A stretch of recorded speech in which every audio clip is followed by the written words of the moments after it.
Donald Trump seemed almost untouchable until now, because in the last weeks and months, for the first time, there appear to be serious cracks in the untouchable image of the US president. And that's because of something Trump simply cannot get rid of. Something that has been hanging over him for decades. His friendship with Jeffrey Epstein. Jeffrey Epstein, a man who not only abused countless women, but built an entire system in which he kept girls, some still children, imprisoned on a private island, and did unimaginable things to them there. At the same time, Jeffrey Epstein also moved in the highest circles and was closely connected to the most powerful men. Among them was also Donald Trump. As you've probably already heard, Epstein and Trump were not just acquaintances. The two men were much closer friends than initially thought. And right now, almost daily, new evidence appears online showing just how incredibly close the two really were. Jeffrey Epstein was not just anybody to Trump. For a long time, he was his closest friend. But what exactly did their relationship look like? What did the two of them do together? And why is this particular case now something that suddenly makes Trump's biggest supporters suspicious and seems to split the almost tribal MAGA movement? For that, let's go back to the late 1980s. At this time, Donald Trump was not the president, not even a politician, but above all, a playboy. People knew him and his name mainly because he regularly surrounded himself with the most beautiful women in the city. And besides developing risky real estate projects, he mostly spent his time dating women and enjoying himself with models at New York's high society parties. Trump didn't just throw exclusive parties in New York. In Florida, more precisely at his club Mar-a-Lago, in the luxury district of West Palm Beach, Trump really let loose. In the area of West Palm Beach, one of the most exclusive places in the entire state, there were only a handful of properties next to the former president's club, one of them being Jeffrey Epstein's luxury estate. Epstein and Trump met there in the late 1980s, supposedly at a party at Mar-a-Lago. There is even a video from 1992 in which you can see Trump and Epstein together at such a party at Trump's club, laughing together and already seeming as if they knew each other very well. In fact, by that time they were already very good friends, and they shared some rather unusual hobbies. Instead of fishing or playing sports together, both Jeffrey Epstein's life and Donald Trump's revolved solely around women. In 1992, according to businessman George Horaney, they brought in as many as 28 young women to Trump's Mar-a-Lago estate. Supposedly, it was to host a beauty contest with many guests. But in reality, only the two of them were there, and they demanded the women pose in bikinis in front of them. That sounds not only quite bizarre, but unfortunately, it wasn't an isolated case. Model Stacey Williams reported that in 1993, 1 year after the beauty contest, she ran into Trump and Epstein together in New York. She was touched inappropriately by both men, and Williams said that Trump and Epstein exchanged knowing smiles while doing so. She described it as if the two men were best friends playing a twisted game with women. Maria Farmer also had an extremely unpleasant encounter with the two men. She recounted how, as a teenager, she met Trump in an office, and he stared at her for a long time.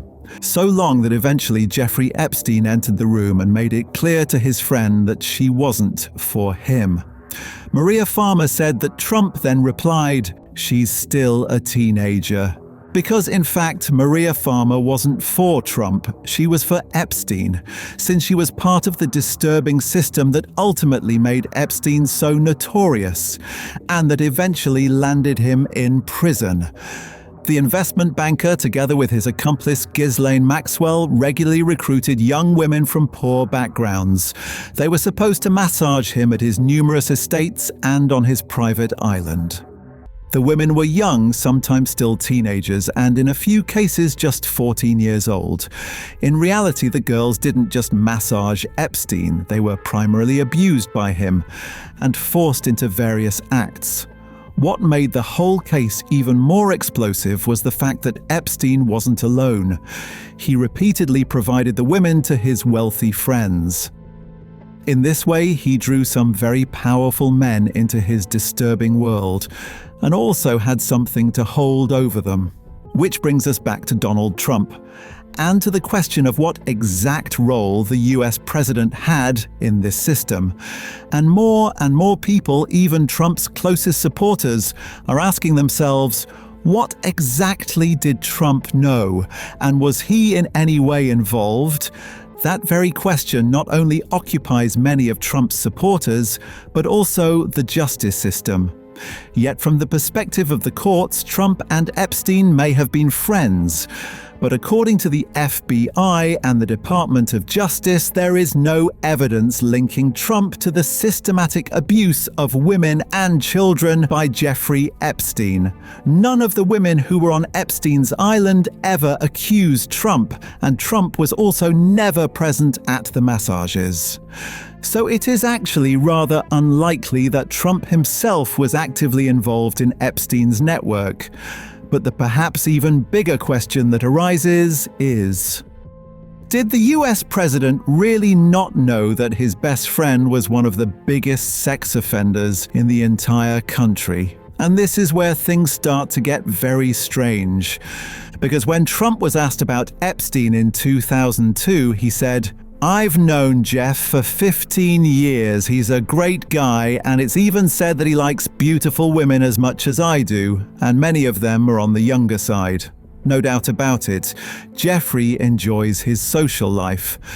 Trump even knew that Epstein sometimes had underage women working for him. And the reason is that some of these women had originally worked for Trump.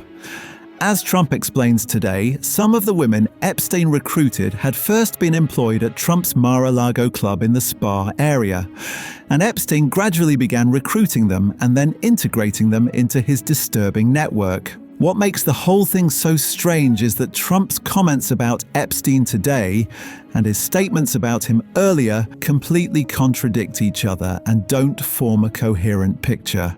Back in the early 2000s, Trump still thought Epstein was a great guy, only to later, after his arrest, say in an interview that he wasn't a fan of his. His statements about Epstein recruiting his employees also don't really make sense. Today, Trump portrays it as if there was a falling out between them once Epstein started taking women from his club. But Epstein's recruitment of Trump's employees began long before Trump gave that earlier interview saying how well he got along with Jeffrey Epstein. The whole thing therefore seems more like a revisionist narrative from Trump to change the story after the fact. By far the most problematic contradiction from Trump, however, revolves around something his supporters have long been waiting for, namely the so-called Epstein files, or more precisely, finally releasing those long-awaited documents.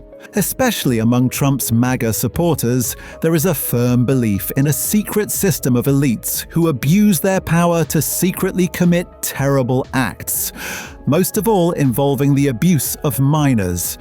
And in the Epstein files, many see the proof of this system.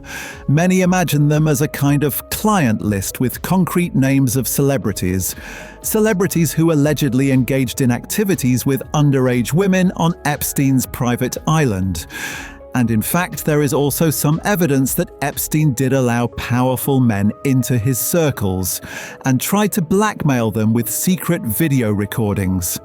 For example, cameras were installed everywhere to film the celebrities in highly compromising situations. Trump repeatedly promised his voters that he would publish this list, turning the whole issue into a kind of campaign promise. Would you declassify the Epstein files? Yeah, I would. All right. I guess I would. But instead of actually releasing a list, Trump did something that ultimately became his downfall and possibly destroyed his entire credibility among his supporters. because Trump's nominated Attorney General Pam Bondi eventually declared that the client list from the Epstein files did not exist. Other information from the Epstein documents would also not be published, supposedly to protect the victims. And this is exactly where, for the first time, a rift emerged even among Trump's biggest supporters. Many couldn't believe that after all the years and Trump's promises, in the end, nothing was published. And not only that, the Epstein files were essentially actively suppressed by the Trump administration. Even Trump's biggest supporters, like Laura Loomer, publicly stated that Trump's own Justice Department had lied to the voters. And even Trump's advisor, Steve Bannon, said this blunder could potentially cost Trump 10% of the MAGA movement. The impact could likely be far greater because instead of giving his supporters any proof, the president added fuel to the fire, dismissing the entire Epstein story as a fraud and saying that such things are what only weaklings care about. And even though all of this happened weeks ago, it's already clear that this issue has created the first crack in Trump's reputation among his own supporters, a reputation that was already very negative among the rest of the population. But now we want to ask you, what's your opinion on this topic? Why do you think the Epstein files are really being kept under wraps?